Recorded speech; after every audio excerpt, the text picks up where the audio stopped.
In this video, I'm going to teach you how to navigate the extremely complicated world of becoming a pilot. If you're new around here, my name's Hayden T-Tech. I've been a flight instructor for about 1.5 years. I've been flying for about 5 years total. I'm currently working towards building up the rest of my hours so that I can move on to the airlines from being a flight instructor. I'm also a participant in United's Aviate program. One thing that I wish I would have had when I was getting into this industry was somebody there to guide me through this very complicated process. In turn, I ended up having to rely a lot on my flight instructors throughout that process to kind of guide me to the next step, and a lot of Googling and trying to go to a bunch of different websites just to find one simple answer. So my goal for this video is to make this kind of an all-inclusive guide for everything that you need to know to become a pilot. Now, I know that there's a few other videos on YouTube about this. The one thing I don't like about a lot of those videos is that they are produced and published and posted by flight schools. They've got something to sell you. I have nothing here to sell you. I am a flight instructor for a local mom and pop flight school. I'm not going to try to sell that on you. I'm not here to sell you anything. I'm just here because when I was starting out, I wish that I had somebody to just sit down and have a talk with me about what it takes to become a pilot. So in this video, we're going to talk about how to get started, all the different licenses, certificates, everything that you're going to need throughout this journey. The price points, the timeline, some advice, some tips that I have learned along the way from my flight training, and then now being a flight instructor, I'm going to share with you some of those tips that I've learned. So a lot of people love the idea of becoming a pilot, but I think a lot of people think that that idea is unattainable, almost like a fever dream. So throughout the course of this video, I'm going to explain to you exactly how you actually can become a pilot, and it's actually very, very possible. So if you've ever had a dream of becoming a pilot, this is the ultimate guide, ultimate video for you. So I have a few steps that we're going to cover to take you from zero to airline pilot.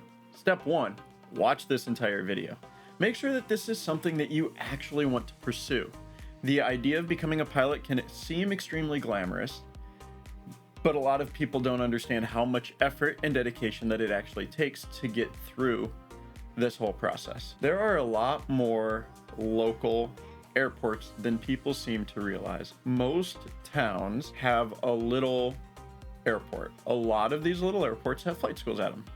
And one fantastic thing that almost every flight school does is a discovery flight. Typically what a discovery flight looks like, it's going to be you and a flight instructor. You guys will sit down for a couple minutes before you go fly. Then you guys will go out to the plane. He or she will then show you a little bit of the pre-flight walk around, and then you guys are going to go fly. Now, every school does their discovery flights a little bit different, so I don't want to make any false promises here.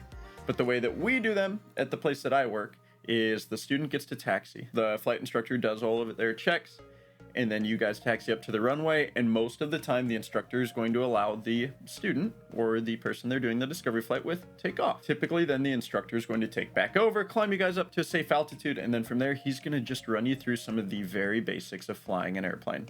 From that point on, you can tell people that you have flown an airplane. Essentially what this is an introduction to flying.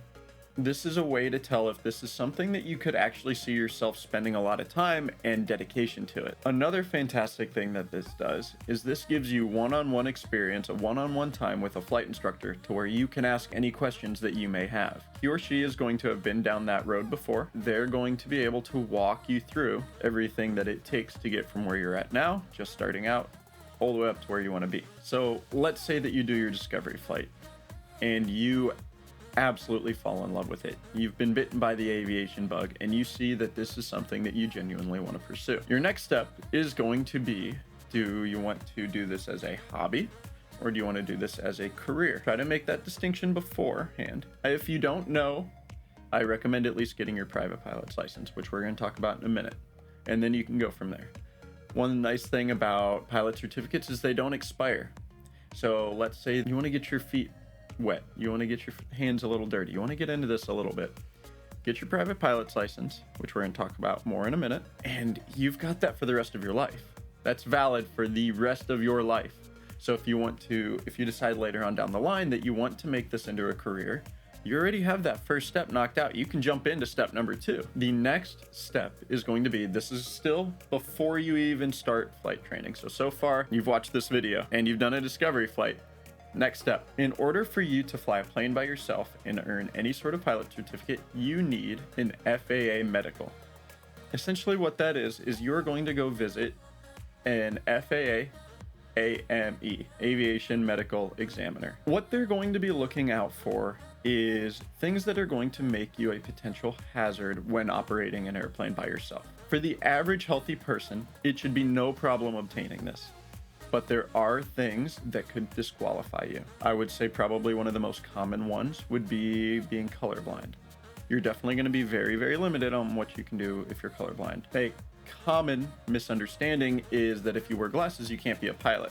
Well, that may be true for the military side. I'm not exactly sure. I don't know much about the military side of everything. In the civil world, as long as you can get your vision corrected to 20/20, then you can hold a medical. There's going to be 3 different classes of medicals. If you just want your private pilot certificate, then you just need your 3rd class medical. That's going to be the least restrictive medical that you can get. If you want to do this as a career, but you don't necessarily want to go to the airlines, you just want to make money off of this, then you would need a 2nd class medical.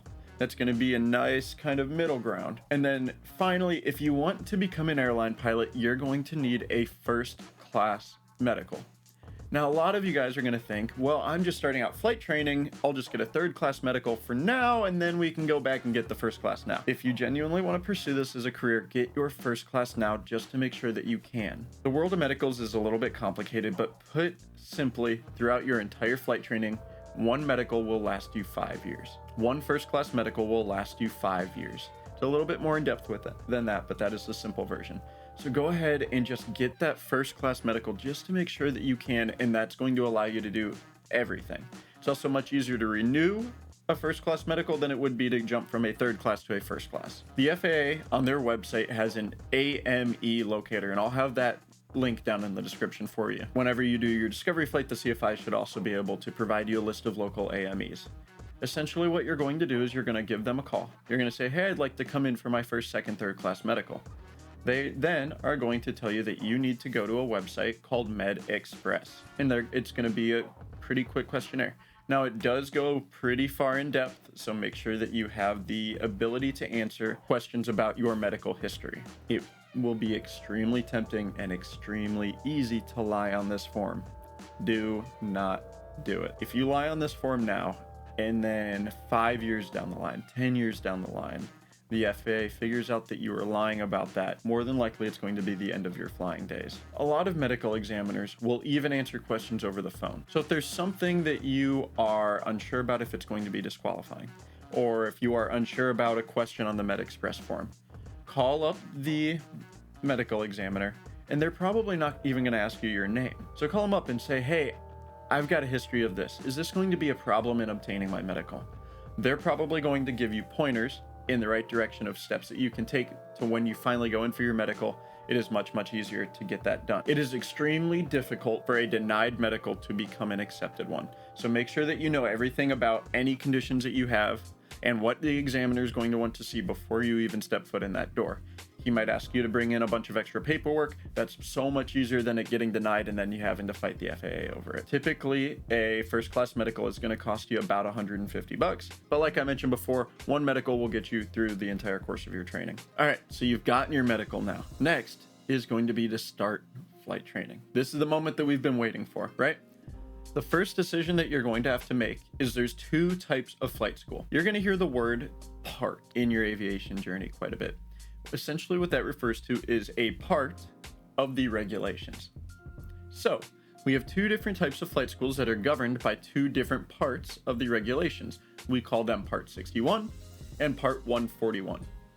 Essentially, Part 61 is going to be your more local, smaller flight schools. It's going to be a little bit less structured. You're going to have much, much more freedom to decide your schedule and to work at your own pace. And overall, the cost of training is going to be a little bit cheaper, but it's not going to be as structured as your Part 141 school. So what is a Part 141 school? So a Part 141 school is going to be your name brand, large scale flight schools. So in Indianapolis, we have a flight school called Lyft. They're owned by Republic. Or if you go to like a college or a university for flight training, that's going to be a Part 141 school.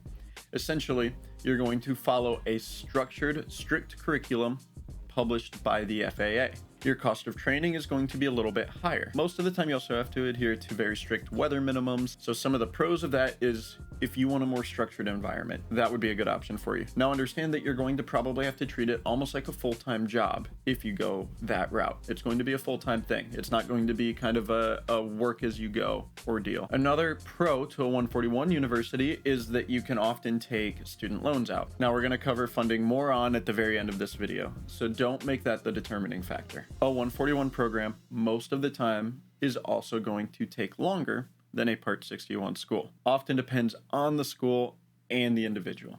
So what I encourage you to do is take discovery flights at both. Go in, ask as many questions as you can think of. I'm actually going to make a separate video later on about a list of questions that you should ask when you go into a flight school. So take discovery flights at both. Personally, I prefer the Part 61 route. I like the ability to control my own schedule. I feel like it's a little bit more relaxed, a little bit more enjoyable. They focus on the fun aspect of flying, not just the career aspect of it. You get the same licenses both ways. The only difference is if you go to college, you also get a college diploma from it, whereas the Part 61 schools, you don't. Another benefit of maybe the 141 schools would be a lot of airlines have partnerships with those schools that could help you get a job easier down the line. So you start flight training. For example, I am much more well-versed in the Part 61 world, so most of the examples that I use are going to be in that world. But like I said, in a lot of ways, they are very, very similar. Your first license that you're gonna get once you start flight training is going to be your private pilot's license. This allows you to fly anywhere in the United States, day or night, and you can take up passengers with you. But you can't make money, and you can't fly in poor visibility, poor weather conditions yet. The legal minimum for your private pilot certificate is going to be 40 hours. Last time I checked, the national average is about 72. From what I have seen, most of my students end up getting completed somewhere around the 55 to 60 hour range. Your private pilot's license is going to cover the basics of everything. You're going to learn how to fly the plane. You're going to learn maneuvers. You're going to learn emergency procedures. You're going to learn how to navigate. You're going to learn how to talk to air traffic control. It's really the basics. It's like getting your very first driver's license. You're not going to be the best driver when you're completed with it, but you're going to know enough to be safe. And it allows you to take up passengers, allows you to bring up your friends, your family, fly day or night. Most of the time, this license costs about $10,000 to $15,000. So it's not a cheap chunk of change. We're going to talk more about funding later on. Your first big milestone that you're going to hit is going to be your first solo. When you and your instructor decide you're ready, he or she's going to hop out of the plane and you're going to go fly all by yourself. You don't have your license yet, but you still get to go fly by yourself. Now, on top of the 50, 60, 70 hours that you're going to be spending in the plane with an instructor, you're also going to need about 10 hours of solo time. Some of those are going to be cross countries, which are going to be 50 miles away. You're going to fly to another airport, then fly back. Some of those are going to be going up and practicing maneuvers, takeoffs, landings, all that stuff. On top of all that, you are also going to need to spend a significant amount of time on the ground studying. This is the most common error I see in students when they start flight training. They think 50, 60, 70 hours in the airplane. I can do that, no problem. But when it comes to studying, they vastly underestimate how much studying is involved. For every hour that you are going to be spending in the airplane, you should be spending at least 2, probably even 3 hours on the ground studying. That's going to ramp up incredibly when you get nearer to your check ride. At a Part 141 school, it's going to be typical college classes is going to be your ground school. At a Part 61 school, you've got 2 options. You can either sit down and you can do all of the grounds with your instructor, but that is often pretty expensive because most airports probably charge, I think the average right now would probably be about $70 per hour for the instructor's time, give or take. Every school is going to be a little different. Another option that you can do is you can find an online ground school. There's tons and tons and tons of them. The most common ones, I would say the big 2 players in the game right now are going to be Sporties and King Schools. They both have great private pilot courses. I think personally I would recommend Sporties over King Schools, and that's going to take you through all of the ground knowledge that you need to know. At the end of all that training, there is going to be 3 tests that you have to take. There's going to be a written test, and then there's going to be an oral test and a practical test. The written test is you are going to go to a testing center, a testing facility, and you are going to sit down and you are going to answer a series of questions. It's going to be on a computer. It'll have a book, and it's going to be asking you questions about everything you learned in the ground school. You need at least a 70%. The other 2 tests, and this is going to be the same for every license you get, there's always going to be these 3 tests. The next test you are going to have to take is going to be the day of your check ride. So this is going to be with a designated pilot examiner, or often you hear them called DPEs. So this is going to be your practical test and your oral test built into one. So typically how the check ride is going to start is you are going to sit in a classroom with that examiner for about 2, maybe 3 hours, and you guys are just going to have a conversation. It's as simple as 2 pilots having a conversation. He's going to quiz you on things. You're going to have a flight plan planned out. You guys are going to talk about that. He's going to ask you about different rules, regulations, but it just boils down to just being a simple conversation between 2 pilots. So let's say that all of that goes well. Now it's time to head out to the airplane for the practical test. You and the examiner are going to go fly. You guys are going to do all of the maneuvers that you and your instructor have been working so hard to master. You're going to show him that you can navigate from point to point to point. Now let's say that everything goes well. You've passed your check ride. You walk out that day with your private pilot certificate. You are now officially a pilot. Congrats. From there, you are going to continue your flight training. The next rating you're going to get is going to be your instrument rating. This allows you to fly in poor weather conditions, poor visibility. This is going to let you fly through the clouds. This is going to let you fly in the fog. This is going to let you fly in less than those perfect weather days. Typically, the cost of your instrument rating is going to be roughly about the same of private, somewhere in that 10 to 15,000 range. But this one's a little bit different because it involves a period of time building, and there's a lot of different options and ways that you can save money with that. The most common one is going to be time splitting, where you and another private pilot are going to go up together and you guys can share the time. One of you would be what we call under the hood, which is, they're called foggles essentially. They make you look like this so you can't see out the window, and then you guys both get to log the time. Same thing for instrument. You're going to have to take those 3 same tests again. There's going to be a written, a practical, and an oral. Same thing. So chances are you will end up earning that rating somewhere around the 150, 170 hour mark. The next step is going to be your commercial pilot certificate. This is a big one. Now, don't get too ahead of yourself and think that you can go jump straight up to the airlines. Not yet. Your commercial pilot certificate essentially allows you to fly the same planes that you've been flying, but you can make some money off of it. There's a lot of limitations about what you can do to earn money. We'll cover all that in a different video. But know that from here on out, you can earn money. The legal minimum for your commercial certificate is going to be 250 hours. Most people get it pretty close to that. With all this being said, it sounds like a lot. Take your time, take a breath, know what you're getting yourself into, and you're going to be just fine. It's not going to be easy. None of these ratings are easy. But if you are willing to dedicate a significant amount of time and resources to this, then you will have no problem getting them. Once you obtain your commercial, then your opportunities open up a little bit. Like I mentioned, that you get your commercial certificate at 250 flight hours-ish. If you went to college or university and you earned a bachelor's degree for flying, then you need to get 1,000 hours to move on to the airlines. If you did it the Part 61 route, then you're going to need 1,500 hours to move on to the airlines. Now you're sitting there thinking, well, I've got 250 hours. How do I bridge the rest of that to get to 1,500? You've got a ton of options. By far the most common one is being a flight instructor. Go ahead and earn your flight instructor certificate, and then instead of you having to pay to fly, you now get paid to teach people how to fly. I just made a video about what the reality is of being a flight instructor. Go ahead and watch that now. There's a bunch of other options. You could be like a skydive pilot. You could be a what we call pipeline pilot. You're gonna fly up and down pipelines, inspecting them. You could be a banner tower. There's quite a few low time pilot jobs, but by far the fastest way to get your hours is going to be a flight instructor. Airlines also greatly prefer to see certified flight instructor, and a good chunk of your time coming from that. On top of that, the only other certificate you're going to have to earn right now is going to be your commercial multi-engine. So far, all you've trained in is single engine airplanes. Your commercial multi-engine airplane, as long as you have your commercial single engine airplane, It's just a quick add-on. You're essentially adding onto your certificate instead of earning a whole new certificate. That check ride is typically mentioned to be one of the easier ones. It's not going to take nearly as many hours in the plane, maybe 10, 15 hours in the plane, and then you get your commercial multi. You now have all of the ratings that you are required to have to move on to the next step, and that's going to be your airlines. So like I mentioned, if you went to college or a university, you need 1,000 hours.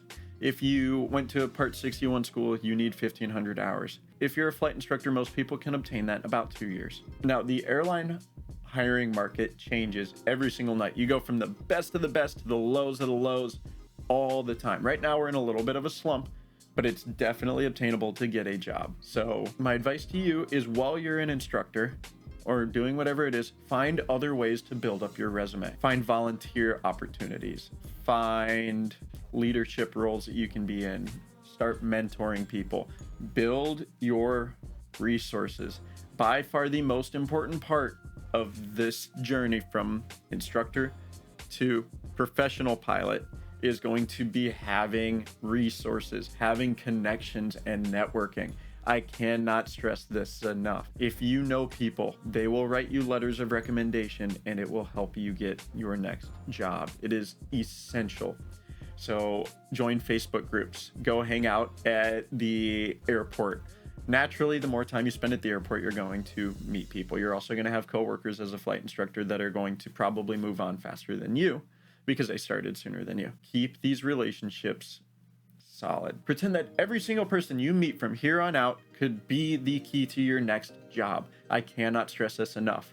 Network, network, network. Get in close with people. You can join groups like EAA or AOPA, or find Facebook groups of like-minded pilots. Trust me on this one. Network, network, network. Now, I've heard 1,000 different answers for this, but the one that I hear the most often is when you're about 6 months out from meeting your 1,500 hour minimum or your 1,000 hour minimum, that's when you can start applying for airlines. At that point, you use a website called Airline Apps, and you just submit as many applications to whoever you want to go to. So that is how you go from zero all the way to airline pilot. Now, I want to give you some tips to make this process a little bit easier. One of the most common killers I see is taking breaks in training. You can take breaks in between earning certificates, although I wouldn't necessarily recommend it, but it's better than taking breaks in between a certificate. Flying is so unlike anything that we do on a daily basis that if you are taking 2 weeks off, 3 weeks off, a month off, by the time you're able to get in the airplane again, it's going to feel like you've never touched an airplane before. You're going to forget all of the procedures. So remaining consistent with your flight training is essential. People take breaks all the time and they come back and you end up having to double up on so much of that training. And in the long run, it costs you way more money. So try to be consistent. I would say at a minimum, you should be flying once a week. Start to come up with some sort of schedule. Remaining consistent with your flying and your ground school, super important. So try to block out, all right, Monday, Wednesday, Friday, I'm going to study for 2 hours from 4 to 6 p.m. I'm going to go to my favorite coffee shop and I'm going to study. Tuesday, Thursday are my flying days, something along those lines. It's going to take a lot of discipline. It's going to take a lot of consistency and motivation. So there's earlier on in your process that you can establish those good study habits, which I'm also going to make another video on about study habits for flight training. But the earlier on that you can establish those good study habits and start working towards that ground school and everything, the easier it's going to be. Now, I promised that we would talk about funding. This is the big killer. All in all, most people could end up spending somewhere between $60,000 to $110,000 on flight training. It's a huge gap, but it all depends on the route you take and how quickly you pick up on everything. That's a ton of money. If you go the 141 route at a university, you're able to build all of that into your student loans. That's going to be the easiest route of funding for you. If you go the Part 61 route, a lot of Part 61 schools don't offer direct financing because they don't know how long you're going to take. They don't have that structured curriculum to where they can go to these banks and say, this student is going to spend 70 hours here, 60 hours here, 50 hours here. This is how much money they're going to take. At a 61 school, you might be able to take your check ride at 40 hours. Well, your best friend who's not flying as consistently, they might take 70. So there's a website, AOPA. They offer loans to help pay for your training. On top of that, if you are military, you can use options like the GI Bill towards flying at some of the Part 141 universities. Best option would probably be to work while you're flying. Get a full-time job if you can manage it, and then pay for your flights as you go. It might take you a little bit longer, but then at the end of the day, you're not going to have crazy student loans. Also on that AOPA website that I'm going to share down below, there's a list of scholarships. They've got like 50 scholarships that you can apply for. So look into those. Could be potentially easy money. Another option that I would say is a lot of airlines have cadet programs. Some of them will actually reimburse you for your flight training. So the one that I am in is United Aviate. They don't reimburse me for my flight training, but they offer me a secured path up to the United flight deck. That's who I personally went with, but within that program, they offer a ton of like mentoring opportunities. I have a mentor that flies for United as a captain. So if I have any other questions about my future, I can give him a call and ask him any questions. So looking at different programs, almost every airline has some sort of cadet program. Some of them require you to go to certain schools, some of them don't. Maybe I'll make another video on that as well. So far you've earned your private, your instrument, your commercial, you've time built all the way up to the airlines, and hopefully you've landed yourself that job on the flight deck. It's a process, but it's actually obtainable for most people. If you're willing to put the time and the energy and the dedication into doing this, then you absolutely can make it happen. This journey is incredibly challenging, but so extremely rewarding in the end. If you like this video and you're interested in aviation content, especially going from zero to airline pilot, subscribe, like this video, comment any other questions that you need, because chances are I will take those questions and I will make them into another video where I can sit down and explain these things for you, help guide you through this process. So thank you all for watching, and see ya!